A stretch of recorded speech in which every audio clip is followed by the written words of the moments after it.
Almost বাজছে 2:40 মতন। আর আমরা প্রায় ঘন্টাখানেক মতন হয়েছে বাড়িতে এসেছি, মানে বাড়ি ইনসেন্স এখন আমাদের হোটেলটাই আমাদের বাড়ি, এটা বুঝতেই পারছো।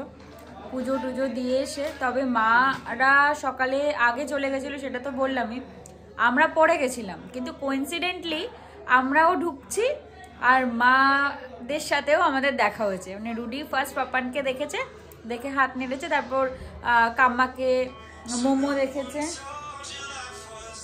দেখে হাত নেড়েছে, এই চললো।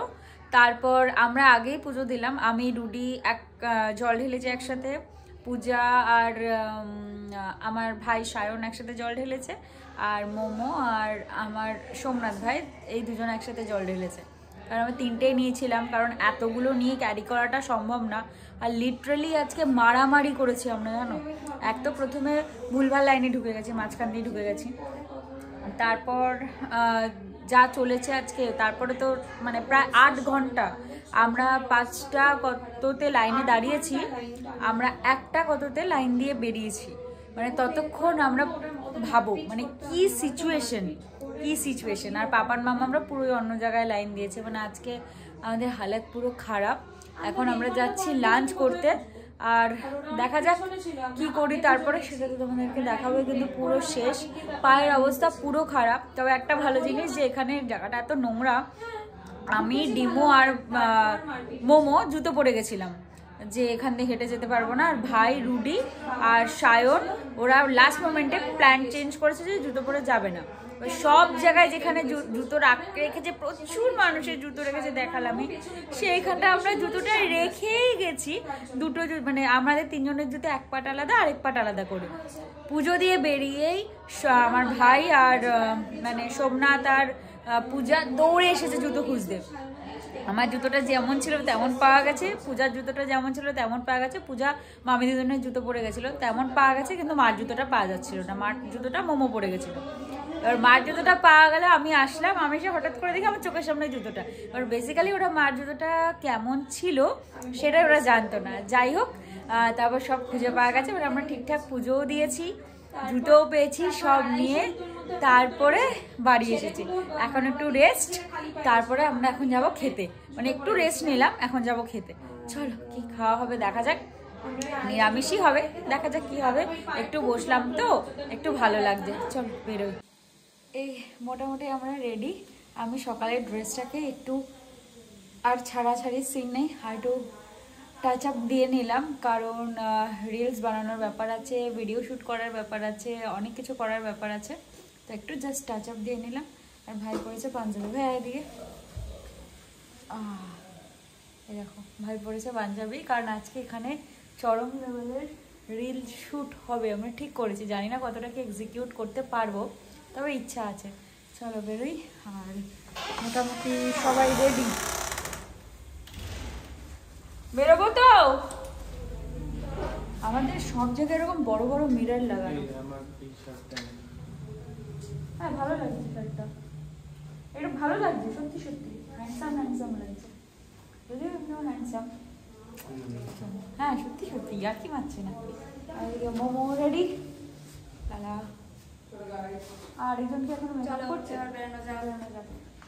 আচ্ছা চরম লেভেল একটু রেডি শ্যুট হবে। আর এই যে আরেকজন এখন রেডি হয়ে উঠতে পারেনি পুরোপুরি।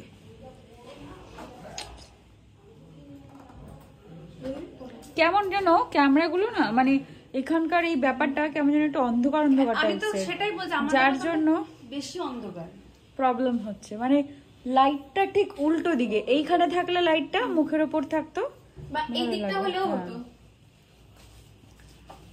চল চল চল এবার বেরোই।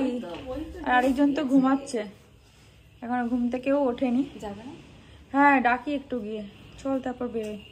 এই যে আমাদের টিম মেম্বার্স সবাই বেরিয়ে গেছে, সবাই একটু হাই করো, হাই, পর লাইন বাই লাইন হাই, তারপর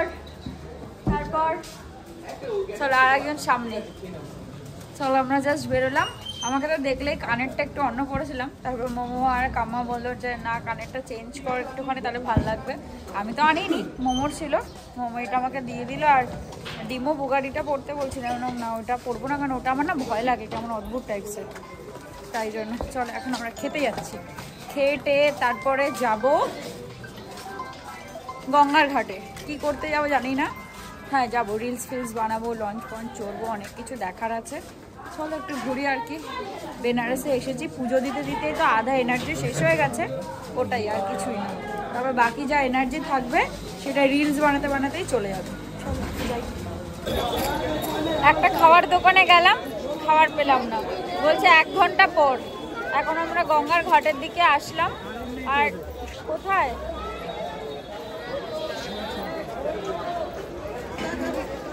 একটা জায়গায় দেখেছি বলে 1 ঘন্টা পর হবে নাকি জিজ্ঞেস করো। হবে 6 জন। চলো, এখানে নাকি কালকে ওরা খেয়েছে, মোটামুটি খাওয়ার বললো। তো এখন দুপুরে তো কিছু খেতে হবে, পেটে পড়তে হবে, এটাই খেয়ে নিই। একদম যে দশমেয় ঘাটের একদম এগিয়ে এসেই ঘাট থেকে লেফট সাইডে।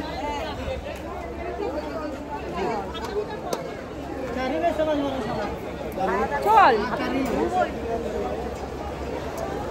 জায়গা আছে ভেতরে 6 জনে?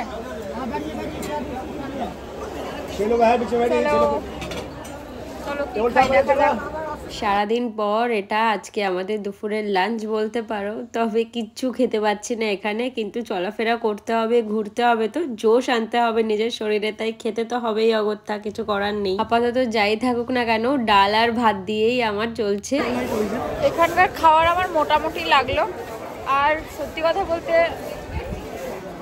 সব কিছুর না মানুষের মধ্যে একটা ইগোয়েস্টিক ব্যাপার আছে। গাড়ির লোকের কাছে একটা ইগো, হবে না, লাইনে দাঁড়ালাম পুজোর, সেখানেও হবে না, মানে খেতে বসলাম ও পাত্তাই দিচ্ছে না, মানে এরকম একটা ব্যাপার। যাই হোক, এখন ঘাটের দিকে একটু যাচ্ছি। বড় লাইট পোস্টের একদম নিচে বাবারা বললো দাঁড়িয়ে আছে। আমি ঢুকেছি লিপস্টিকটা, তুই দেখিস নি? তোর ব্যাগে একটা জ্যান্ত লিপস্টিক ঢুকিয়ে দিলাম পকেটে, তুই জানিসই না? মাই গুডনেস, আমার ফোনটা ধাক্কা মেরে অবস্থা খারাপ করে দিচ্ছে। একটু ভিডিও বানাবো ঠিকঠাক ভাবে, সেটারও বিষয় নেই। এখানে মনে হয় কারোর বিয়ের ব্যাপার আছে, মানে বর আর বউ, নতুন বউ এখানে এসেছে দেখছি গঙ্গার ঘাটে। এখন আমরা গঙ্গার ঘাটেই যাচ্ছি। আজকে স্নান করবো ভেবেছিলাম, কিন্তু সেই দুঃখের বিষয় আজকে আর আমাদের স্নান করা হলো না। একবারে আমরা কালকে স্নান করবো, এটাই ডিসাইড করেছি। চলো, এখন আমাদের লঞ্চে করে একটু বেরোনোর ব্যাপার আছে, দেখি কতটা কি করতে পারি না করতে পারি। আর লঞ্চে এত লোক নিচ্ছে, এত লোকের মাঝখানে কি করে ভিডিও বানাবো? সিঙ্গেল লঞ্চ নিতে হবে রুটি ভিডিও বানাতে গেলে। এই ঘাট থেকে নয়, এই ঘাটে নয়, ওটা এই ঘাটে নয় ভাই, অন্য ঘাটে। সেটা আমি বুঝতেই পারছি। কোনটা? কি ভিড়, এটা ঘাট। এই ঘাটে জীবনে কোনোদিনও কোনো রিলস বানাতে পারবো না। এটাই মেইন ঘাট এখানে। এটা তো দশমেয় ঘাট। ও আচ্ছা। চল। আর হচ্ছে ওই ঘাটে, যেই ঘাটে ওইটা হয়, সেটা কোন ঘাটে যেন দেখতে হবে একটু। আরে আমরা ওই সাইডটা যাবো, যেখানে ওই যে লাইট চলছিল, লাইটগুলো। এই বোটগুলো বিকেলে চলে না? সকালেই কেন যাবো আমরা, বিকেলে কেন যেতে পারবো না? এখন কটা বাজে? মানে সন্ধ্যাবেলা কেন যাবো না? সন্ধ্যাবেলা চলে না, সন্ধ্যাবেলা ভালো লাগবে না? আই ডোন্ট নো, কি ভিড়, মানে ঘুরতে এসেছি না কি করতে এসেছি সেটাই বুঝতে পারছি না, ভালো করে কিছু এক্সপ্লোর করাই যাচ্ছে না। এই এখন আমরা বিকেলে গঙ্গার ঘাটে এসে পৌঁছালাম। আমার যেহেতু আজকেই ফার্স্ট ডে গঙ্গার ঘাটে, ওরা কাল সবাই এসেছিল, আমার তো আসা হয়নি, তাই আমি আজকে ফার্স্ট ডে গঙ্গার ঘাটে আসলাম। এত ভিড়, চারিদিকে শুধু লোকের মাথা দেখা যাচ্ছে, একদম কিলবিল করছে লোকের মাথা। এই সময় লোকে স্নান টান করে সব পুজো দেওয়ার জন্য যাচ্ছে। আসলে মহাকুম্ভের ভিড়টা পড়ে গেছে, তো কি করা যাবে, তাই জন্য এত ভিড়। সেই শান্তির বেনারসটাকে আর খুঁজে পাচ্ছি না আমি আজকে। একটা পুরো ভেবে এসেছিলাম বাড়ি থেকে সিনারিও, আর এখানে এসে পুরো আলাদা একটা সিনারিও দেখতে পাচ্ছি। কিচ্ছু করার নেই, এই ভিড়ে কিছু করা যাবে না, মহাকুম্ভ বলে কথা, কিছু কি করা যায় বলো? অ্যাকচুয়ালি সবাই মহাকুম্ভের জন্য 3টে ধাম একবারেই দেখে যাচ্ছে, কাশী বিশ্বনাথ, প্রয়াগরাজ আর অযোধ্যা, যার কারণেই ভিড়টা এক্সট্রিম লেভেল হয়ে গেছে। তবে এই জমজমাট ঘাটটা দেখতেও কিন্তু খুব একটা মন্দ লাগছে না, তাই নয় কি বলো? তাই তো মনে হয়। হ্যাঁ, এটার উপর দিয়ে চলে যাবো না, অসুবিধা তো কিছু নেই। আমাদের বোট ফিক্সড হলো, আমরা 15 জন 300 টাকা করে চাইছিল, আর অন্যান্য দিন 250 টাকা করে বোটের রেট। তো আমরা জিজ্ঞেস করলাম ফটোশ্যুট বা সব কিছুর জন্য, বললো হ্যাঁ হয়ে যাবে এখানে। আমাদের এই বোটটা, পরের বোটটা, তারপরে যে লাস্ট বোটটা দেখছো সেই বোটটা আমাদের জন্য ফিক্সড করা হয়েছে। বললো 30 জনের ক্যাপাসিটি আছে, আমরা 15 জন যাব। আর এখন তো কুম্ভের জন্য যে যেমন পাচ্ছে রেট নিচ্ছে, এটা হচ্ছে সব থেকে বড় কথা। কেউ কমানোর সিন নেই, তাও আমরা 250 টাকা করে রিকোয়েস্ট করলাম, যেহেতু 15 জন আছে। আমাদের টোটাল একটা বোটই লেগে যাবে। তো ওখানে ডিরেক্টলি ওই বোটটাতে নিয়ে নেবো। ভাই 2 ভাই মিলে সবাইকে ডাকতে গেছে, আমরা রেটটা ফিক্স করতে এসেছিলাম। ওই বোটটা তো সরে যাচ্ছে, ওই বোটটাতে আমরা যাবো কি, উঠবো কি করে? ওদের রেসপন্সিবিলিটি,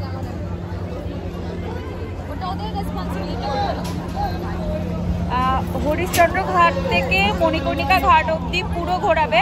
45 মিনিটসের টাইম পিরিয়ড আছে ওদের।